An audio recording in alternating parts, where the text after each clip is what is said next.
there I was, an alien life form, fresh off the meteor. I hadn't even figured out Earth's gravity yet, but I was determined that I was going to be a movie star. I wanted to do westerns, but I couldn't really get on a horse without absorbing it. Ugh, too much vermouth. It's my personal assistant. He's not the sharpest tool in the shed. Jeffrey! I said dry martini! It's not rocket surgery!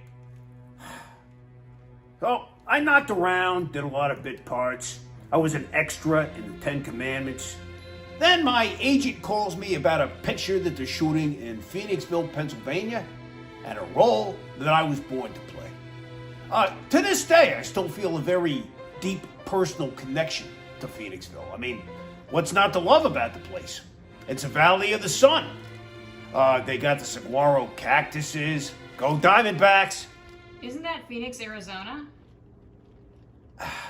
I asked Jeffrey to Google a couple of things for me for this interview. Kid's a moron. Okay, true story. First day of filming, Steve McQueen comes up to me. He says, "Jeepers, Mr. Blob, can you give me some pointers on acting cool?" That's how he used to talk back then, no joke. So I taught him everything he knows. He gets a star on the Hollywood Walk of Fame. I end up doing dinner theater on the Rust Belt. Problem is, all of a sudden they're looking for alien life forms that come bursting out of people's chests. Where's the artistry in that?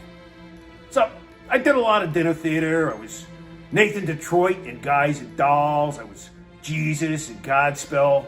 I played an Italian dessert in Tony and Tina's Wedding. And then I made my Hollywood comeback in an obscure little picture you may have heard of called Jurassic Park. I had the great honor of being cast opposite Mr. Jeff Goldblum in a non-speaking role, but an iconic one. Ever since then, hey, I'm back on top. I got some business ventures going. You've probably seen my infomercials for Turbo Svelte pharmaceutical-grade weight loss tablets. They're very popular with truckers. And I have recently self-published my autobiography, In Blob We Trust, The Artist's Journey.